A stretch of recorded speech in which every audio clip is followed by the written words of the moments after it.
rented an Airbnb in a small town for a weekend getaway. The photos showed an old but cozy house with stone walls and a garden full of flowers. The host had 100 reviews and all were positive, though some mentioned something strange. The house has a lot of history, or you feel weird energies, but nothing serious. I ignored them. I arrived on a Friday at 8 p.m. The town was dark and silent. I found the key in the lockbox like they told me. I walked in, and the house looked just like the photos.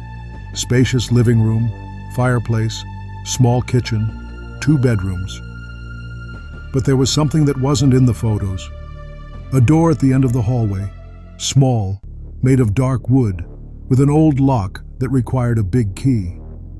I walked up to the door. It had no handle on the outside, just the keyhole. I touched the wood.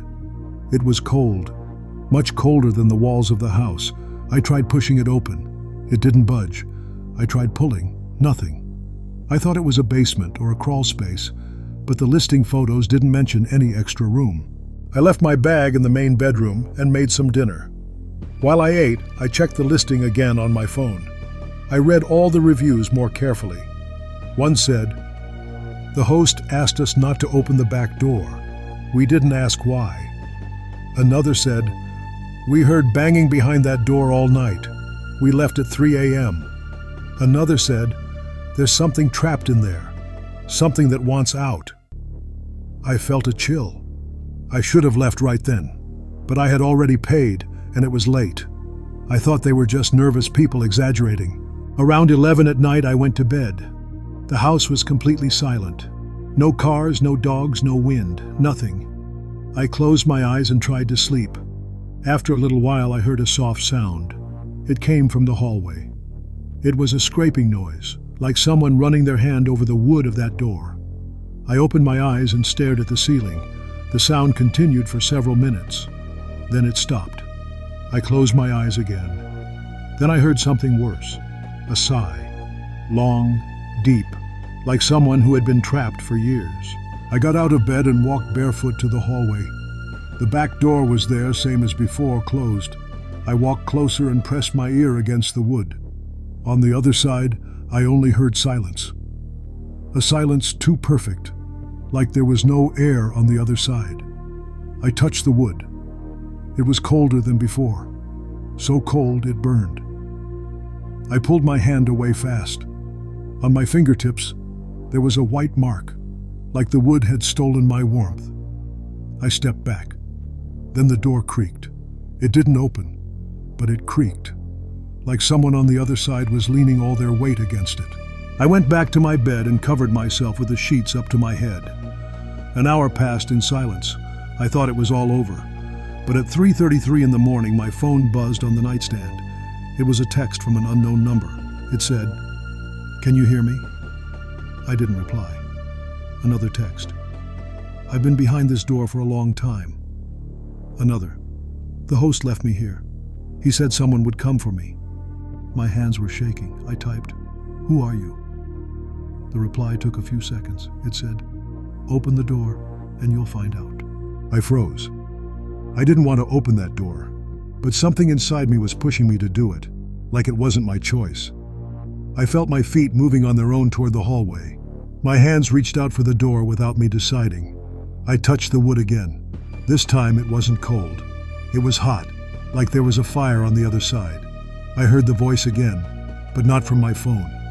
It came from behind the door. It was a raspy, whispering voice, but clear. It said, "Don't be afraid. I just want out. I've been here for years." He locked me in and left. No one has visited me. I asked, "Who is he?" The voice replied, "The host, the one who rented you the house. He's not who he says he is. The house isn't his. The house is mine. He locked me in here when I tried to leave." His words sounded sincere, sad. I almost felt sorry for him. Almost. But then I remembered something. The reviews mentioning banging and sighs were years old. Some from 5 years ago, some from 10. If someone was trapped in there, they would have been there much longer than he said. I asked, "How long have you been in there?" Silence. Then a different whisper. Cold. I don't remember, but it doesn't matter anymore. Suddenly, the door shook. A loud bang, like something on the other side had rammed it with all its strength.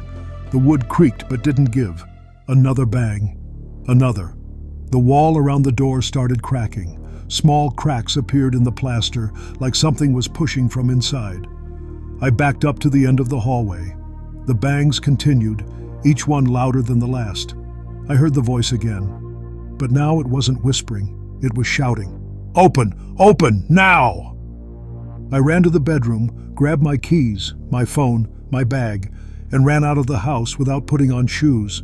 I got in my car and started driving. I drove through the dark streets of the town until I found a motel that was open. I paid for a room and didn't sleep all night. The next day I called the Airbnb host through the app. I told him I heard strange noises and wanted to cancel. He replied instantly, like he had been waiting for my message. He said, "Did you open the door?" I told him no. There was a long pause. Then he wrote, "Good. If you had opened it, you wouldn't be talking to me right now." I asked him what was behind that door. His reply was, "Me, a version of me that didn't know how to leave in time." I never went back to that town. But since that night, I keep getting messages from that unknown number. Not always. Sometimes weeks go by without them writing. But when they do, it's always at 3:33 in the morning. The messages are short. "How are you? Did you sleep well? I like your new house." Once they sent me a photo. It was the front of my apartment building, taken from the street at night, with a light on in my window, my bedroom window. The light was on. I wasn't home that night. I turned off every light before I left. I checked the photos. I changed my phone number twice. The messages keep coming. I don't know how they find me. I don't know how they know where I live. The only thing I know is that there is something behind that door that isn't completely trapped. Something that can see through walls. Something that can text me from any number. The Airbnb host deleted his account a week after my stay. The listing disappeared. I don't know if anyone else rented it after me. I don't want to know. But sometimes, when I'm alone in my house at night, I hear a sound from the back wall. It's not a normal sound. It's a scrape, like someone running their hand on the other side of the wall. And then a sigh. A long, deep sigh that I recognize. It's the same sigh I heard behind that door. The same. Last night, while I was writing this, my phone buzzed. New number. One single message. I don't need you to open the door anymore. The door is gone. Now I'm in every wall. See you soon. I turned off my phone. I turned on every light in my house. I stayed awake until sunrise. Today, when I checked my front door, I found a mark on the wood. Like fingernails. Many fingernails. I'm not going to open it. I rented a room in a shared Airbnb because it was cheaper than a hotel. The photos showed a clean, modern apartment with a host named Marco who had good reviews. I arrived on a Wednesday night, tired after 8 hours of driving. Marco greeted me at the door with a friendly smile. He was a man in his 50s, thin, with glasses and a gray beard. He showed me the room, the shared bathroom, and the kitchen. Everything was in order. He gave me the keys. He said, "There's only one rule. Don't leave your room after midnight." I laughed, thinking it was a joke. But he didn't laugh with me. He looked at me seriously and repeated, "After midnight, don't come out, no matter what." I asked him why. He said, "Because I sleepwalk. And when I sleepwalk, I don't know who I am." I froze. I thought about leaving, but it was late and I didn't know the city. I decided to stay. After all, how much harm could a sleeping man do? I put my bag in the room, locked the door, and went to bed. I woke up at 1:30 a.m. thirsty. I listened to the silence of the apartment. Everything seemed quiet. I remembered Marco's words and hesitated. But the thirst was strong. I decided to risk it. I opened my door carefully and tiptoed toward the kitchen. The hallway was dark. I didn't turn on the light so I wouldn't wake Marco. I got to the kitchen, opened the fridge, and took a bottle of water. Then I heard a noise behind me, Someone was breathing. It wasn't normal breathing. It was heavy, wet, like someone with something stuck in their throat. I turned around slowly. Marco was standing at the entrance of the kitchen. He wasn't looking at my eyes. He was looking at the wall behind me. His eyes were open but glassy, like someone who wasn't awake. His hands hung at his sides and his mouth was slightly open. I didn't say anything. I didn't move. He took a step toward me, then another. He walked stiff like a robot. When he was a yard away, he slowly raised one hand and pointed at my room. He didn't speak, just pointed. I understood. I went back to my room, walking backward without stopping looking at him. I locked the door and pressed my back against it, listening. His feet dragging on the kitchen floor. Then silence. Then his bedroom door closing. I didn't sleep the rest of that night. The next day, Marco was in the kitchen making coffee like nothing had happened. He smiled at me and asked if I had slept well. I said yes. I didn't tell him what I saw, but during breakfast, I asked him about his sleepwalking. He said it started years ago after an accident, that sometimes he would get up and do things he didn't remember. Bad things, he said. That's why I asked you not to come out. That night I put a chair against my door. I also put my suitcase next to it. I thought that would wake me up if someone tried to get in. I fell asleep late, tired from not having rested the night before. At 3:33 a.m., I woke up to a noise. It was my doorknob.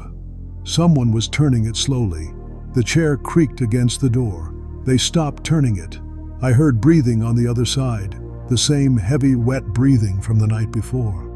Then whispering. I couldn't understand what they were saying, but it sounded like many voices at once, like it wasn't just one person. The whispers continued for hours. Sometimes they got louder, sometimes softer. I heard my name several times. I also heard scattered words. Out, look, here, cold. I covered my ears with the pillow and squeezed my eyes shut. When I woke up, it was already daytime. The chair was still against the door. Everything seemed normal. I left the room. Marco wasn't in the kitchen. He wasn't in his room either. His bedroom door was open, and the bed was made, like no one had slept there. On the kitchen table, there was a handwritten note. The note said, "I'm sorry. Last night wasn't me, it was him. He's had me trapped since the accident. Sometimes he comes out when I sleep. I can't control him. Please leave before nightfall.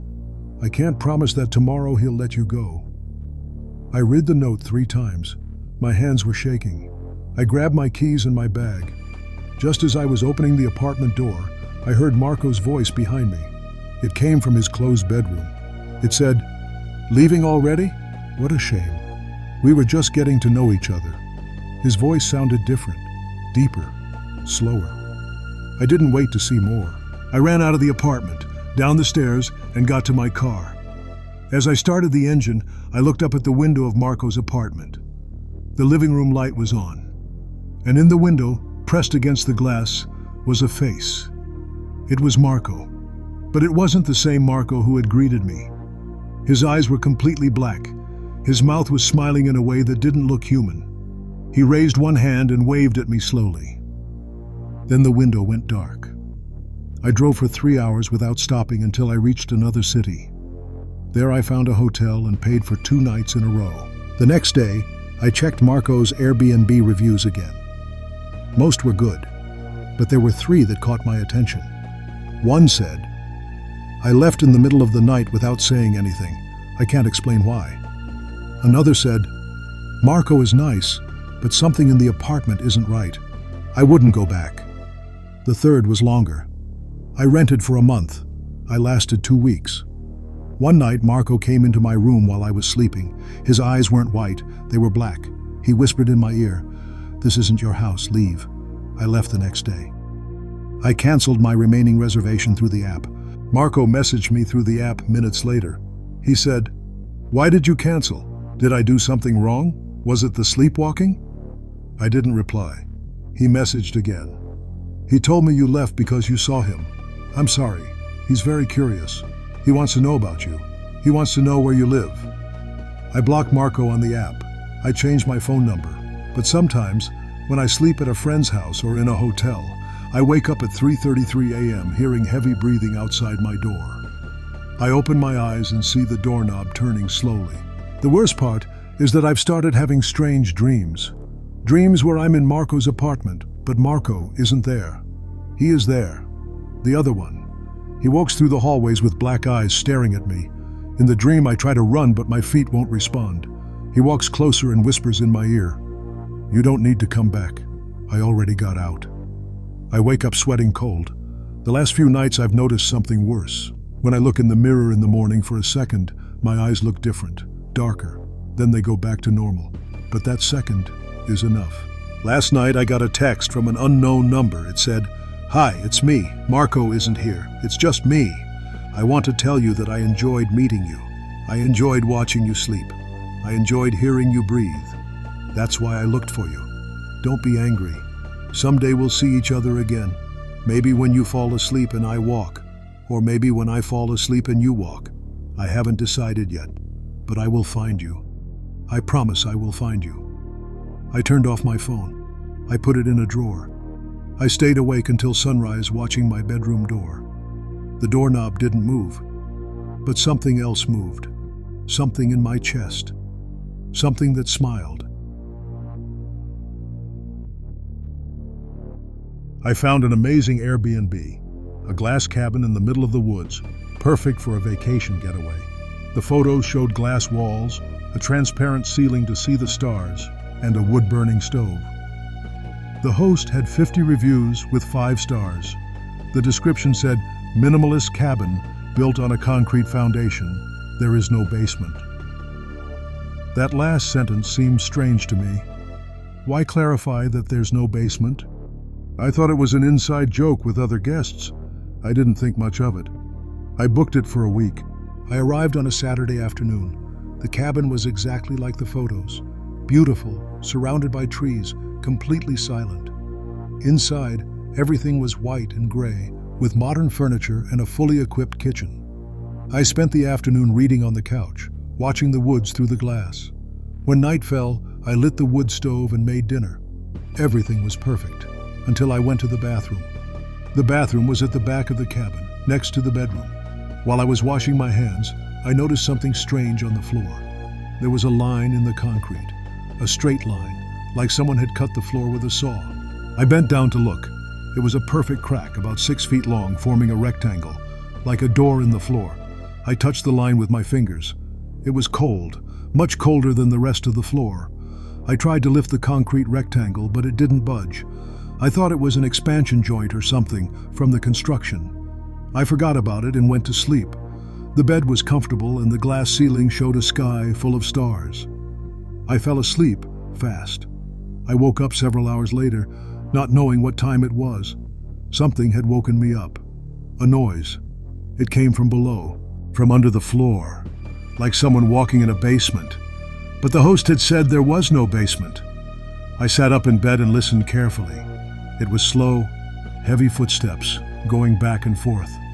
I also heard something that sounded like breathing, rhythmic breathing, like someone sleeping or someone waiting. I got up and went to the bathroom. The line in the floor was still there, same as before. I knelt on it and pressed my ear to the concrete. The footsteps stopped immediately, like whoever was below knew I was listening. Then one bang, right under my face. I jumped back.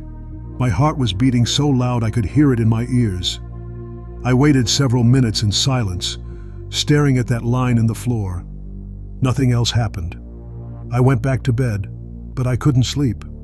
I stayed awake watching the glass ceiling, waiting for sunrise. At 3:33 in the morning, my phone buzzed on the nightstand. It was a text from the host. It said, "Are you enjoying your stay?" I replied, "Yes." He wrote again, "Have you heard anything strange?" I hesitated to reply. Then I wrote, "I heard footsteps under the floor, but you said there's no basement." Several minutes passed. His reply came, "There is no basement. What you heard isn't under the cabin. It's inside the cabin, in a place you can't see. Don't move from the bed until sunrise. Please, trust me." I read the message 3 times. I stayed completely still, not even breathing loud. The silence returned, but it wasn't a normal silence. It was a living silence, like the air itself was holding its breath. The minutes passed slowly. The clock hands didn't move. And then I heard something. Not from below, from the wall. The glass wall facing the woods. Someone was tapping on the glass from the other side. Tap, tap, tap. 3 soft knocks. Tap, tap, tap. I turned slowly toward the wall. Outside there was only darkness and trees. I didn't see anyone, but the marks of the knocks stayed on the glass. They were hands, 5 fingers perfectly outlined in the condensation. The hands were small, like a child's. Tap, tap, tap. This time, louder. I got out of bed and walked to the glass. The handprints were on the other side of the glass. Someone was pressing their palms against the glass from outside. No one was visible, just the hands. Like they were invisible, or like there was no body. I touched the glass from the inside. The glass was cold. The hands on the other side touched the glass too, right where I was touching. I felt the vibration of their fingers through the glass. Then the hands started sliding down, leaving trails on the fogged glass. They slid all the way to the bottom edge of the glass wall, and then they disappeared. I heard a noise on the floor, a dragging sound. Something was moving under the cabin again. I ran to the bed and covered myself with the sheets. My phone buzzed again. It was the host. "Are you still awake?" I replied, "Yes." He said, "Whatever you hear, don't look. Whatever you see, don't speak. Whatever touches you, don't scream. Above all, don't scream. The sound attracts it." I asked him what it was. He didn't reply. I asked again. Silence. I called his number. No one answered. I only heard static. And inside the static, a voice. A very distant voice that said, "Let me out. It's cold down here. So cold." I spent the rest of the night in a fetal position, covering my ears with my hands. At sunrise, everything was silent. I got out of bed carefully. I checked the bathroom. The line in the floor was still there. I checked the glass walls. The handprints were gone. No trace of anything. I packed my things in 5 minutes and left the cabin. Before leaving, I walked around the building looking for any door or window that led to a basement. I found nothing, just concrete and dirt. But at the back of the cabin, behind some bushes, I found something. It was a small metal grate in the ground, like for ventilation. I knelt and looked through the slats. Below was total darkness. But I felt a current of cold air rising. Air that smelled of moisture and something rotten. I put my fingers in the grate to try to lift it. It was screwed down. But the screws were new, shiny, like they had been put there recently. Next to the grate, carved into the concrete, was a name. My name. Someone had scratched it into the fresh cement. I never gave my real name to the Airbnb host. I used a username. I got in my car and left without looking back. On the drive home, I checked the Airbnb reviews again. There was a new one, posted that same morning. It said, "I rented this cabin for 2 nights. The review continued. The first night I heard footsteps under the floor. The second night something tapped on my window. I left at 3 a.m. The host messaged me after saying, "Don't worry, he was just curious. Next time you'll stay longer." I will never go back. I searched for more reviews. I found another from a year ago. The cabin is beautiful, but there's something living underneath, something that knows your name. I blocked the host. I deleted the app. But last week I got a message from him through a different account. It said, "I'm sorry you left early. The cabin misses you." I do too. The message continued. "He misses you most of all. He said he enjoyed watching you sleep. He said he wants you to come back. I'm keeping your favorite room ready, the one downstairs. You didn't know there was a downstairs room, did you? Now you know. It's ready for you. You just have to go down. The door is in your dreams. Look for it. Don't worry about the darkness. He's waiting for you with a flashlight, or with a smile. He hasn't decided which one yet." I blocked that account too. But last night I dreamed of stairs going down to a basement. And at the bottom, someone was waiting for me.